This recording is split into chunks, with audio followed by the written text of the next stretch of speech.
Hello friends, so we are continuing our economics series. तो आज हम स्टार्ट करने वाले हैं chapter 4 of micro economics, that is theory of the firm under perfect competition. ठीक है, तो चलिए बिना किसी देरी के स्टार्ट करते हैं। बिफोर दैट अगर आपको पता ही होगा कि टेलीग्राम चैनल पे आपको पीडीएफ्स मिलते हैं, दैट इज़ एज डिफेंस। ठीक है, डिस्क्रिप्शन में लिंक है, तो आप जाकर सर्च भी कर सकते हैं वैसे एज डिफेंस, और नहीं तो डिस्क्रिप्शन में लिंक है। ठीक है, तो वहाँ पर हम कंपाइलेशन लास्ट में प्रोवाइड कर देंगे। ठीक है, सारी एक साथ कंपाइल करके थोड़े उसमें चेंजेस करने पड़ेंगे तो कर देंगे। ठीक है, तो स्टार्ट करते हैं। तो theory of the firm under the perfect competition. तो सबसे पहले हमें समझना होगा कि रिगार्डिंग द परफेक्ट कंपटीशन। ठीक है, तो अगर आपको पता हो, आपने जैसे प्रीवियस ईयर क्वेश्चन भी देखे होंगे, तो आपने देखे होंगे कि क्वेश्चंस लगातार आप देखेंगे कि परफेक्ट कंपटीशन से, मोनोपोलिस्टिक से, या फिर ओलिगोपोली से, या मोनोपोली से, इन सभी से आए हैं। ठीक है, तो अगर थोड़ा हम पहले इसे समझने से पहले अगर हम समझें थोड़ा सा मोनोपोली, क्योंकि मोनोपोली जो है वो आपके लिए थोड़ा सा रियलिस्टिक टर्म है,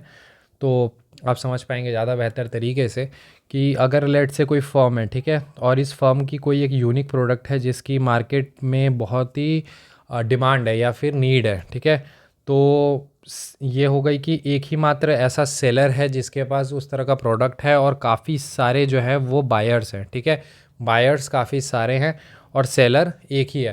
तो अब इस केस में आपको ही पता होगा कि ये जो सेलर है वो कितना भी प्राइस रख सकता है और लोग खरीदेंगे बिकॉज उसकी नीड है। तो इसे कहते हैं मोनोपोली, जहाँ पर सेलर डिसाइड कर रहा है कि हाँ मेरे प्रोडक्ट का कितना प्राइस होगा, वो कितना भी प्राइस रख सकता है, तो इसे कहते हैं मोनोपोली। लेकिन अगर हम देखें तो monopoly is not that good.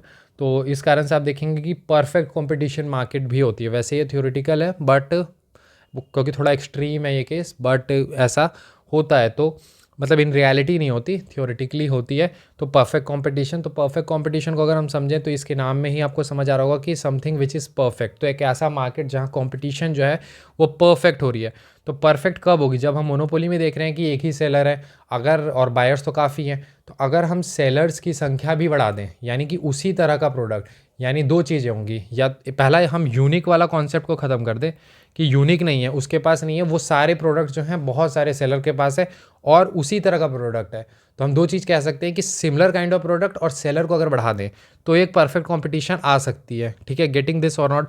तो सेम वही चीज़ है अगर आप मोनोपोली से थोड़ा, क्योंकि इस तरह से अगर आप याद रखेंगे ना तो याद रखना ईजी हो जाता है। तो परफेक्ट कंपटीशन में क्या होगा कि हमारे पास बायर्स तो हैं, ठीक है, लेकिन सेलर की संख्या हमने क्या कर दी, बढ़ा दी, तो लार्ज नंबर ऑफ सेलर्स हो गए। और दूसरा कि जो प्रोडक्ट होगी वो होमोजीनियस होगी, क्योंकि हो सकता है कि सेलर्स तो काफ़ी हों लेकिन उसमें से कोई एक ऐसा हो जिसके पास एक यूनिक प्रोडक्ट हो या डिफरेंशिएटेड प्रोडक्ट हो, तो उस केस में भी मोनोपोली ही हो जाएगी या परफेक्ट कंपटीशन नहीं रह पाएगी। लेकिन अगर हम देखें कि होमोजीनियस प्रोडक्ट होगी, यानी कि सभी के पास सिमिलर काइंड ऑफ प्रोडक्ट होगी, तो इस केस में परफेक्ट कंपटीशन होगा। यानी कि एक फर्म जो है दूसरे फर्म से डिफरेंशिएट नहीं कर सकता इन बेस्ड ऑफ प्रोडक्ट। ठीक है, और अगर हम देखें पहला कि large number of buyers and sellers होने से क्या बेनिफिट मिलता है कि कोई भी इंडिविजुअल बायर या सेलर मार्केट में प्राइस डिसाइड नहीं कर सकता। अभी हम जब प्राइस टेकिंग बिहेवियर देखेंगे तो आपको वहाँ पे क्लैरिटी मिलेगी। दूसरा अगर हम देखें तो मार्केट में एंट्री और एग्जिट किसी भी फर्म के लिए इजी होती है, ठीक है, फ्री होती है। ठीक है, और दूसरा लास्ट जो आपको कंडीशन याद रखनी है परफेक्ट कंपटीशन की, कि इन्फॉर्मेशन जो होती है वो परफेक्ट होती है। इन्फॉर्मेशन परफेक्ट का मतलब क्या है कि यू नो एवरीथिंग, आपको सब कुछ पता है। यू मतलब क्या, आप यहाँ पर बायर के रूप में अपने आप को सोच सकते हैं। तो एज अ बायर आपको सब कुछ पता है, यानी आपको उस प्रोडक्ट की प्राइस पता है, उस प्रोडक्ट की क्वालिटी पता है, ताकि आप एक इन्फॉर्म डिसीजन ले पाएंगे। इन्फॉर्म डिसीजन का मतलब आपको सब कुछ पता है और आपको यही पता है कि यही सेम प्रोडक्ट जो है इनके पास भी मिल रहा है, इनके पास भी, इनके पास भी, यानी कि काफ़ी सारे सेलर्स के पास मिल रहा है और ऑलमोस्ट आपको दिखेगा कि सेम प्रोडक्ट सेम क्वालिटी के साथ सेम प्राइस के साथ मिल रहा है। तो आप डिसीजन ले सकते हैं कि हाँ किनके पास मुझे लेना चाहिए। तो यूनिफॉर्म डिसीजन लेने में मदद मिलती है। तो ये चार जो हैं वो परफेक्ट कंपटीशन होते हैं। वैसे अगर एग्जांपल के रूप में देखें तो टूथपेस्ट वैसे हो सकता है, बट थोड़ा और रियलिस्टिक ले तो फ्रूट सेलर, अगर आप फ्रूट्स का देखेंगे तो आप मार्केट में जाके देखेंगे, अगर आप मार्केट जाते हो तो जैसे एप्पल है, अगर एक एप्पल एक स्टॉल पे अगर 100 रुपीज़ का मिल रहा है तो ऑलमोस्ट आप देखेंगे सभी के पास 100 रुपीज़ का मिल रहा होगा। थोड़ा बहुत ऊपर नीचे होगा तो वो क्वालिटी में भी थोड़ा सा मतलब इंफीरियर क्वालिटी का एप्पल होगा तो 80 रुपीज़ में मिल सकता है, थोड़ा सा सुपीरियर क्वालिटी का होगा तो 120। लेकिन ऐसा नहीं होगा कि एक जगह एप्पल 100 मिल रहा है दूसरी जगह 200 फिर 300, ऐसा नहीं होगा। थोड़ा बहुत ऊपर नीचे होता है, क्योंकि आप देखेंगे कि वहाँ पर पर जो है वैसे एक्सट्रीम केस है, मैं पहले ही बता रहा हूँ, ये प्रैक्टिकल नहीं है, थ्योरेटिकल आप देखेंगे, बट वैसे आप फ्रूट सेलर वाला एग्जांपल ध्यान रख सकते हैं। अब थोड़ा हम समझते हैं प्राइस टेकिंग बिहेवियर क्या होता है। अगर हम प्राइस टेकिंग बिहेवियर की यहाँ बात करें तो हमें समझना होगा कि प्राइस जो है वो कौन डिटरमाइन कर रहा है, मार्केट। अब इसमें हम एडम स्मिथ की इनविजिबल हैंड जो है आगे चल के देखेंगे, जहाँ पर हम एडम स्मिथ की इनविजिबल हैंड, जहाँ पर मार्केट और मार्केट में डिमांड और सप्लाई के बेसिस पर जो है मार्केट इक्विलिब्रियम डिसाइड होती है, और वहाँ पर हमें मार्केट जो है प्राइस कैसे डिसाइड करता है वो पता चलता है। लेकिन अभी आपको सिर्फ इतना ध्यान रखना है कि प्राइस जो है वो कौन डिसाइड कर रहा है, मार्केट। जो फर्म है वो सिर्फ प्राइस टेक कर रहा है। अब कैसे टेक कर रहा है उसे हम थोड़ा समझेंगे। पहले आप ये समझें, प्राइस कौन डिसाइड कर रहा है, मार्केट, ना ही सेलर ना ही बायर। कौन डिसाइड कर रहा है, मार्केट। ठीक है, अब थोड़ा समझते हैं। मान लेते हैं आप एक फर्म है, ठीक है, आप एक फर्म के मालिक हैं और मार्केट में कोई प्राइस चल रही है, ठीक है, मान लेते हैं एप्पल ही मान लेते हैं। तो आप एक फ्रूट सेलर हैं और मार्केट में प्राइस चल रही है 100, ठीक है, सेम क्वालिटी ऑफ एप्पल अभी हम मान लेते हैं कि सभी के पास है, ठीक है। तो आपकी जो एप्पल है उसको आपने क्या किया कि 120 रुपीज़ या 140 रुपीज़ आपने चार्ज किया, तो क्या होगा, लोग जो है वो नहीं खरीदेंगे। क्यों? क्योंकि उन्हें पता है कि यही सेम एप्पल जो है दूसरे सेलर के पास, क्योंकि बहुत सारे सेलर हैं, तो दूसरे सेलर के पास 100 रुपीज़ में मिल रहा है, तो आपको से शिफ्ट होकर वो दूसरे सेलर के पास चले जाएंगे, ठीक है। तो इस कारण से फिर आपको अगर वो सेल करना है अपने फ्रूट्स को, तो आपको उसे रिड्यूस करना पड़ेगा 20, देन ओनली आप सेल कर पाएंगे। तो आपकी जो प्राइस ज़्यादा थी वो फिर से रिड्यूस होकर कहाँ तक आ जाएगी, मार्केट प्राइस तक। तो आप देखेंगे कि फर्म चाह के भी, यानी कोई एक फर्म चाह के भी मार्केट में प्राइस में इन्फ्लुएंस नहीं कर पाएगा, बिकॉज सेलर्स की संख्या काफ़ी है। सेम मैनर में आप समझ लें कि आप एक बायर हैं। अब एक बायर अगर आप हैं तो बायर क्या चाहता है, बायर हमेशा ये चाहता है कि जितना सस्ती से सस्ती चीज़ मिल सके। तो आप चाहेंगे कि मार्केट प्राइस से भी कम में मिल जाए, यानी 60 रुपीज़ में मिल जाए, 50 रुपीज़ में मिल जाए एप्पल। लेकिन इस केस में कोई भी सेलर इसे बेचने के लिए तैयार नहीं, और उनके लिए भी, उनके पास भी काफ़ी बायर्स हैं। अगर आप नहीं खरीदेंगे कोई दूसरा खरीदेगा। तो इस केस में अगर आप देखें कि कोई भी सेल नहीं करना चाहेगा, तो फिर आपको उसे इंक्रीज़ करना पड़ेगा 40 रुपीज़ और आपको 100 पे जाना पड़ेगा।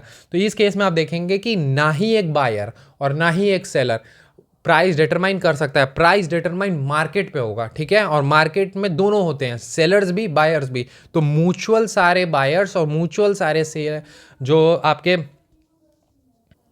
सेलर्स हैं उनके बीच ये होता है। वैसे देखिए, ये कॉन्सेप्ट बहुत ही अच्छे तरीके से इनविजिबल हैंड जो एडम स्मिथ की है उसमें बहुत अच्छे से एक्सप्लेन की गई थी कि किस प्रकार से मार्केट में मार्केट इक्विलिब्रियम आती है और जिस प्राइस पे सेल होती है वो हम आगे देखेंगे, ठीक है। अब हम थोड़ी सी बात कर लेते हैं रेवेन्यू की। देखिए, अगर आप कोई भी मार्केट में कोई भी प्रोड्यूस करते हैं कोई भी चीज़ और उसको सेल करते हैं, फॉर एग्जाम्पल आप फ्रूट सेलर हैं, आप एप्पल सेल करते हैं, तो एप्पल सेल करने पर क्या है, आप कुछ रेवेन्यू अर्न करते हैं, तो उसे हम कहते हैं रेवेन्यू। और अगर हम टोटल रेवेन्यू की बात करते हैं तो टोटल रेवेन्यू क्या होती है, मार्केट में जो प्राइस है और जो क्वांटिटी आपने सेल की। फॉर एग्जांपल आप एप्पल बेच रहे हैं 100 रुपीज़ के और आपने 10 kg एप्पल बेच दी, इसका मतलब आपने अर्न कितना किया है, 1000 रुपीज़। यानी कि एप्पल हो गया प्राइस एप्पल का कितना है 100, और कितने केजीज आपने बेची, दैट इज क्यू, और ये हो गया टीआर, यानी कि टीआर 1000 होगा। कैसे? क्योंकि प्राइस थी 100, आपने बेची 10 kg, तो टोटल रेवेन्यू आपका हो गया 1000, ठीक है। सेम मैनर में आप यहाँ देख सकते हैं T R is equal to P into Q. अब हाँ, यहाँ थोड़ा हम समझने की कोशिश करते हैं कि अगर आप देखेंगे, वैसे देखिए मैंने आपको अभी तक आप लेक्चर्स देख रहे होंगे तो आपको आइडिया लग गया होगा कि माइक्रो इकोनॉमिक्स में जब, क्योंकि थ्योरी है ये, तो प्रैक्टिकल लाइफ से थोड़ा सा अलग होता है, और कुछ कुछ चीज़ों को हमें अगर इस कॉन्सेप्ट को समझना है तो काफ़ी सारी चीज़ों को हम एज्यूम कर लेते हैं। भले हो सकता है वो रियल लाइफ में ना हो, बट प्रैक्टिकली पॉसिबल ना हो, लेकिन हम एज्यूम करते हैं, जैसे परफेक्टली इनइलास्टिक, परफेक्टली इलास्टिक, इस तरह की चीज़ें, तो वो हम एज्यूम करते हैं क्योंकि कॉन्सेप्ट हमें समझना है। तो सेम मैनर में हम परफेक्टली जो कॉम्पिटिटिव मार्केट होती है उसमें हम ये मानते हैं कि प्राइस जो है वो कांस्टेंट है। प्राइस क्या है, कांस्टेंट है। Why price is constant? Because market decide कर रहा है, तो मार्केट डिसाइड कर रहा है तो प्राइस कांस्टेंट है। वैसे इन रियल लाइफ आप देखेंगे कि प्राइस फ्लक्चुएट करता है मार्केट में भी बेस्ड ऑन द डिमांड। अगर फेस्टिव सीजन आएंगे तो प्राइस राइज हो जाएंगे, क्यों? क्योंकि डिमांड ऑटोमेटिकली ज़्यादा है। तो वो सारी चीज़ें होती हैं जो इनविजिबल हैंड में बताई गई है, बट अभी हम मान लेंगे परफेक्ट कॉम्पिटिटिव मार्केट में प्राइस क्या है, कांस्टेंट है। तो प्राइस अगर हमने कांस्टेंट कर दी तो हमें पता है कि टीआर जो होती है, टोटल रेवेन्यू, वो मार्केट प्राइस और क्वांटिटी सोल्ड के मल्टीपल में होती है। तो उस बेसिस पर अगर T R is equal to P into Q, तो पी कांस्टेंट हो गई, तो इसका मतलब जो टी आर है that is total revenue depends on the quantity sold या फिर फर्म्स आउटपुट। तो टी आर आपके डिपेंड किस पे करेगी, तो फर्म आउटपुट पे डिपेंड करती है, ठीक है। ये बात आपको याद रखनी है, ठीक है, डिपेंड्स ऑन।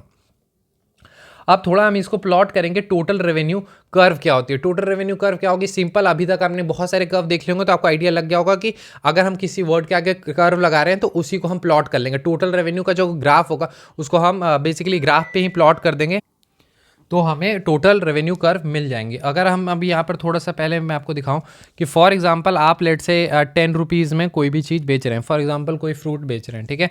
तो अब मान लेते हैं यहाँ पर हम लिख देते हैं आउटपुट और एक साइड लिख देते हैं टोटल रेवेन्यू, ठीक है। क्योंकि प्राइस हमने क्या कर दी फिक्स, आपको पता है T R is equal to P into Q, simple है, ये तो क्लियर हो गया होगा। टी आर यानी टोटल रेवेन्यू, पी यानी प्राइस, क्यू यानी क्वांटिटी। तो प्राइस तो हमारा फिक्स हो गया, अब डिपेंड किस पे करेगा, इस पे अभी हमने बात की। तो हमारा प्राइस फिक्स है 10, तो अगर कोई आउटपुट 1 है तो कितनी प्राइस होगी 10, अगर 2 है तो कितनी होगी 20, 3 है तो कितनी होगी 30, 4 है तो कितनी 40, 5 है तो 50, ठीक है। यानी एक आउटपुट का 10 रुपये। एक आउटपुट अगर आपने बेचा यानी 1 केजी कोई सामान बेची तो 10 रुपये मिलेंगे, 2 केजी बेची 20 रुपये मिलेंगे, 3 केजी में 30 के। अगर आपने एक भी केजी नहीं बेचा तो जीरो अगर होती तो जीरो रेवेन्यू होती, सिंपल सी बात है, क्योंकि 0 इंटू पी, ठीक है। इतनी बात क्लियर है, प्रैक्टिकल है, ईजी है। तो इतनी चीज़ तो आप भी देखते होंगे, 2 केजी का सामान खरीदने जा रहे हैं, 10 का है तो 20 लगेंगे, ठीक है। तो ये चीज़ आके अब इसी को हम प्लॉट कर देंगे ग्राफ में।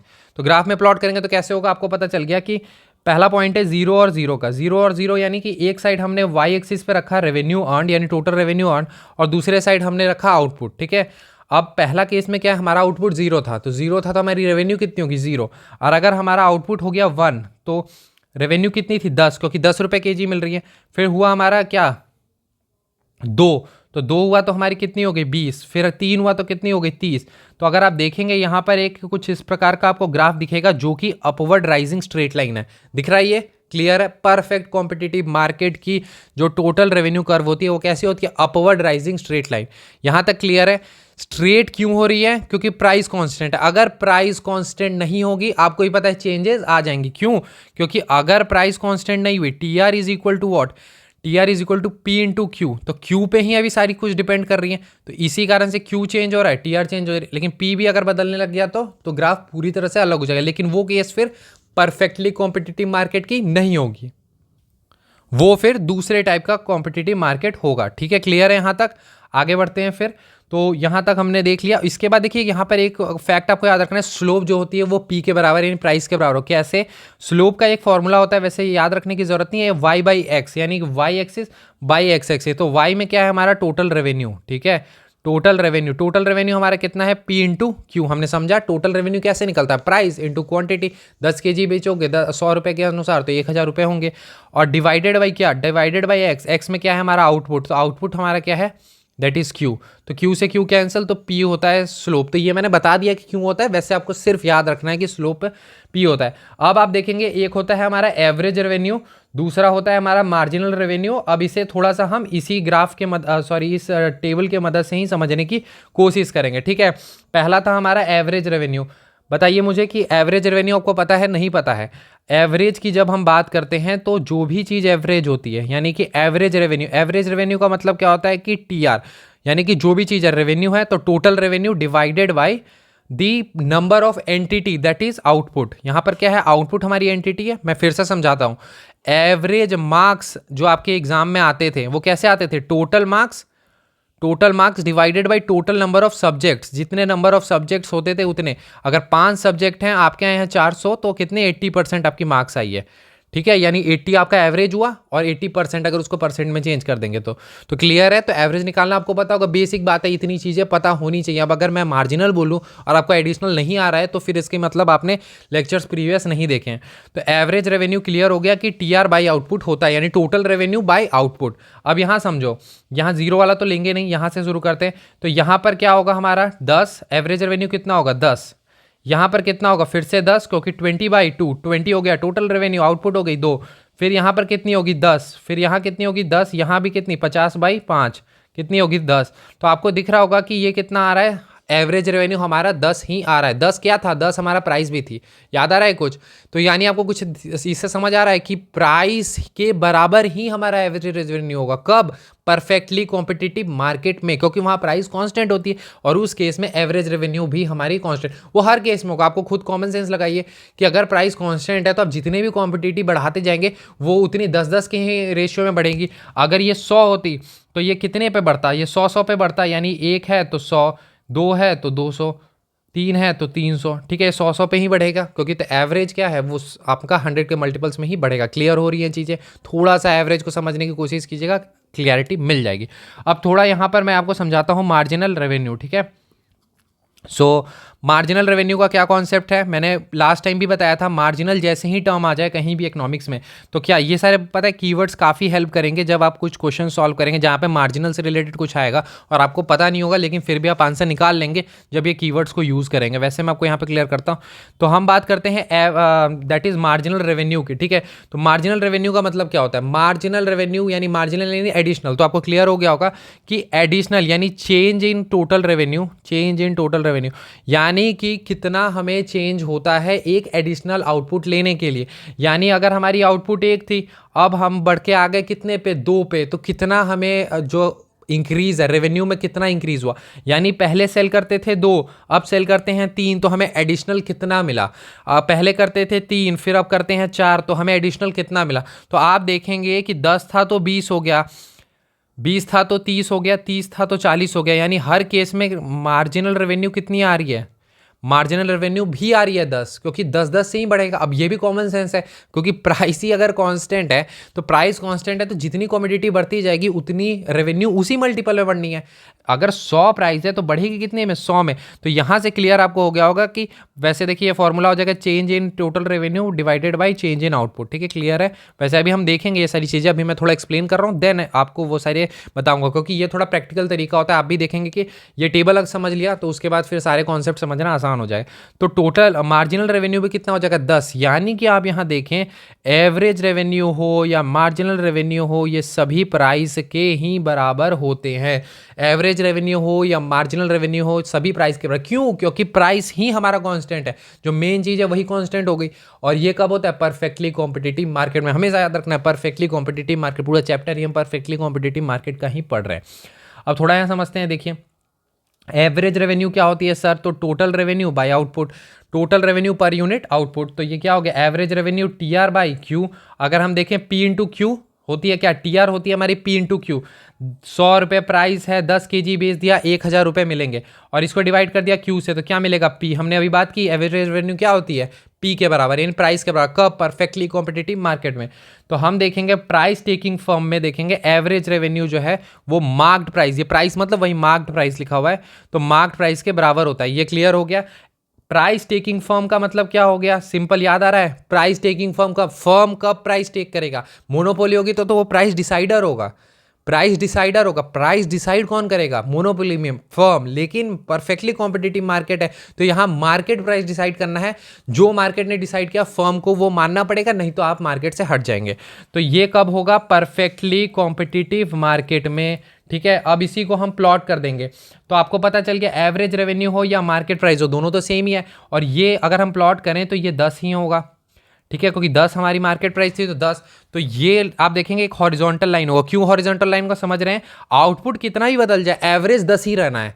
आप यहाँ पे 1 लाख भी अगर बेच दें कोई सामान, अगर 1 लाख भी बेच दें और 10 रुपये प्राइस है तो एवरेज कितनी आनी है, 10 ही आनी है, क्योंकि 10 लाख आपने अर्न किया, 10 लाख बाई 1 लाख तो 10 ही आनी है, तो एवरेज हमेशा 10 ही होगा।